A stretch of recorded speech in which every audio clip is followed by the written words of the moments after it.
What's up, guys? Today we're going over a 2020 Nissan Kicks, fresh off the boat. We apologize for some of this paper and plastic, but this is seriously fresh off the boat. This is one of the first ones we could get our hands on to review today. These crossover SUVs have been increasing in popularity, and this is Nissan's attempt to join in on the fun. They all looked a little weird, and this is no exception, and we're going to show you around now.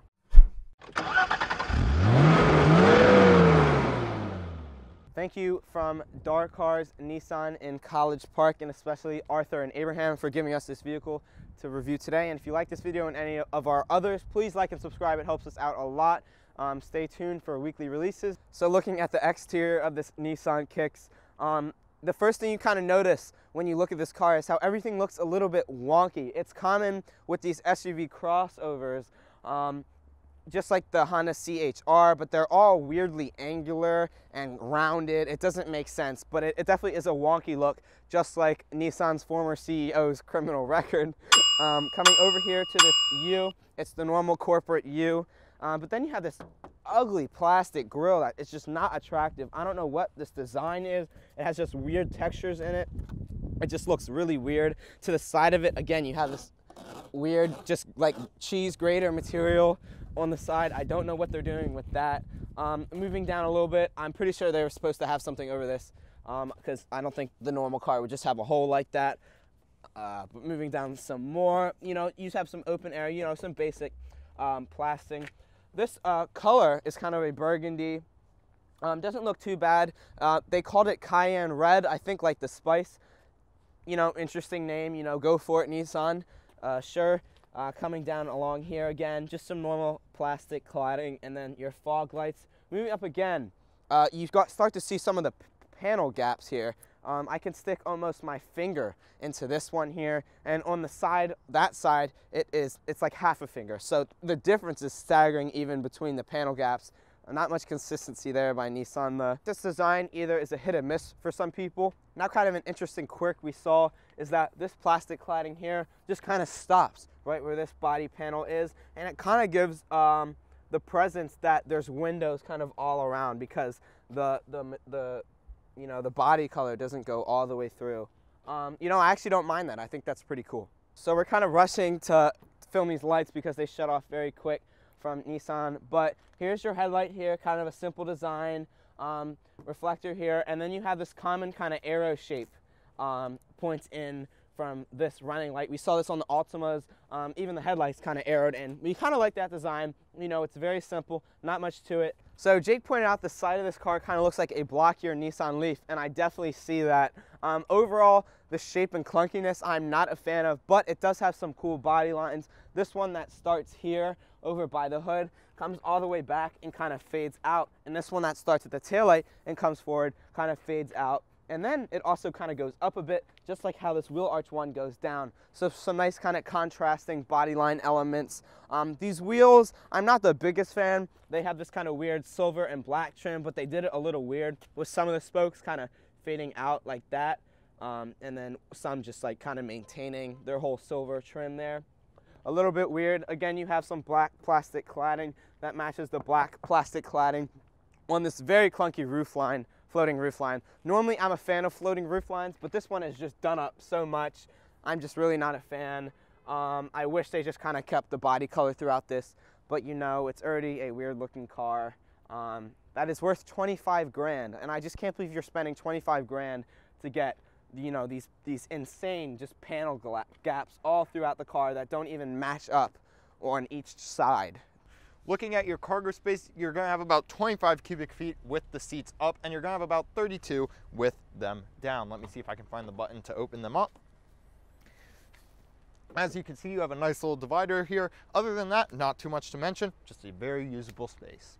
So looking at the engine of the Kicks, you have 125 horsepower, 1.6 liter four-cylinder, getting this Kicks up to 60 miles per hour in 9.7 seconds. So not that much power. You're going to have some in-town power, kind of cruising around the city maybe, but you're going to lack some highway power. You want to pass someone in the left lane, you're going to really struggle in this car. You do have very good highway fuel economy though at 37 miles per gallon. So the interior is a little bit better than the exterior. Still extremely quirky, but all of the compact SUVs in this category are.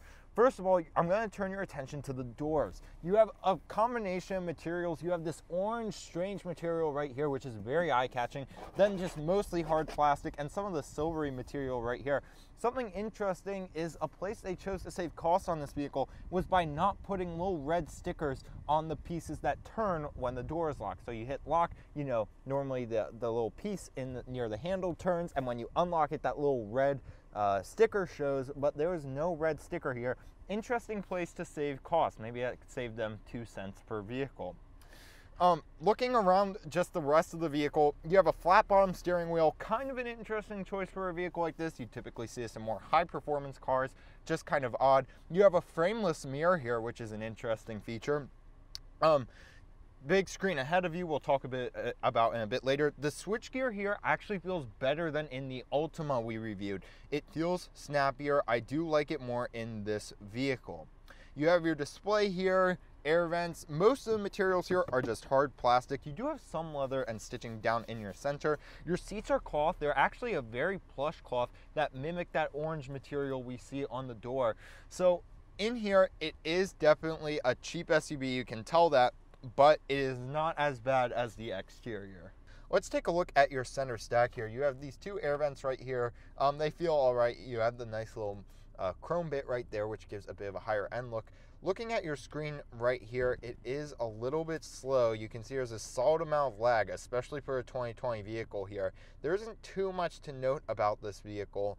You can see you just have all different, your typical menus that you would expect from really any sort of different vehicle. One interesting menu to note here is your camera menu.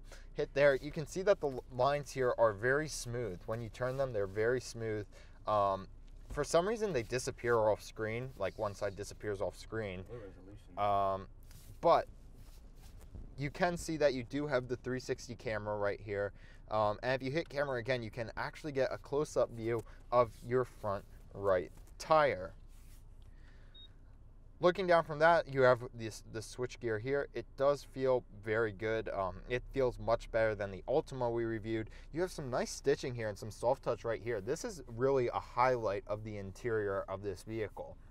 Looking down from that, you do have a nice little display with your climate controls.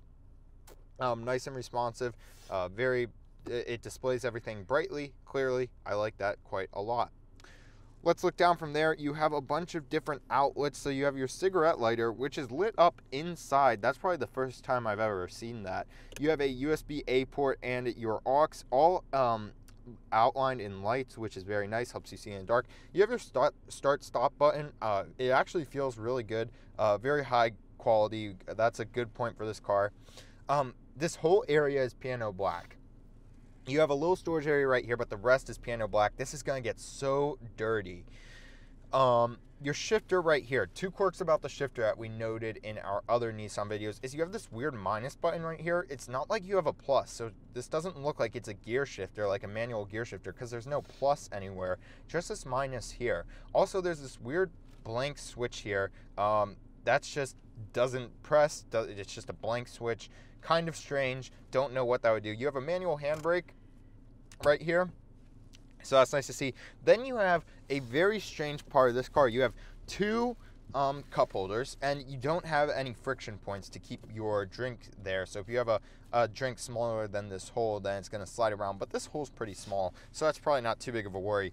Then you have a very strange center console. You can see you open this up, it's almost like a pan, like you have a handle right here and then here's the pan. That's the best way I could think of describing it. Opening it up, you just have a very small little box here. You can't fit much in there, and you have some coins right here. And then this is not damped in any way, just closes just like that. So the interior of this vehicle is pretty much what you would expect for this price point. Definitely quirky, just like the rest of this vehicle and the rest of this segment. Let's take a look at your steering wheel right here. You do have this stitching right here. It's very hard. This is not really a soft material, but you wouldn't expect that at this price point. You have your nice illuminated buttons right here. These buttons right here are what are going to control your center display. So you can see you have some of your active safety features displayed right there. On the right you have an analog gauge, and on the left you have a digital one. I like how they are molded. They're put together quite nicely. You can kind of control this center screen by pressing these arrows on your steering wheel. And you can see it's pretty snappy, much snappier than that center screen, and you can see a whole variety of information. So I do like that screen. That is a bright point for this car. And just to give you an idea of visibility, I'm now holding the camera to my eyes, and you can see your blind spots are pretty good, and visibility out of this vehicle is pretty decent. One other thing I wanted to note is this light up here is the brightest and most useful I've seen in probably any vehicle. This actually illuminates the whole car, and I really like that. That is a very awesome feature. I wish more cars had this sort of brightness. Very nice. For being such a small SUV, this does have plenty of room in it. I'm sitting behind where I would sit if I was driving, and I could go for a long trip in here. This is a huge positive spot for this vehicle. You do have some USB outlets back here. It looks like 2 USB-A outlets. You're not getting a whole lot of amenities back here, but it's a cheap SUV, and at least you have lots of legroom and fairly comfy seats. You could definitely take 4 adults in here for a decently long drive. So that's it for this 2020 Nissan Kicks. It is a little disappointing from the exterior. Its looks are a little silly even for this segment, but the interior does offer some nice features. You do have some active safety features we showed off, and you do have enough seats for 4 adults. And at $25,000, that isn't so bad, but you do have to get over these exterior looks, and that could be a challenge. A big thanks to Dark Cars Nissan here in College Park for letting us take a look at this vehicle. Even if this one's not so great, they have other ones you can come down here and take a look at. A special thanks to Arthur and Abraham. And also thank you so much for watching, guys. If you liked this video, please consider liking and subscribing to Gas Guzzlers for weekly videos. Thank you so much for watching. We'll see you in next week's video. Have a great week.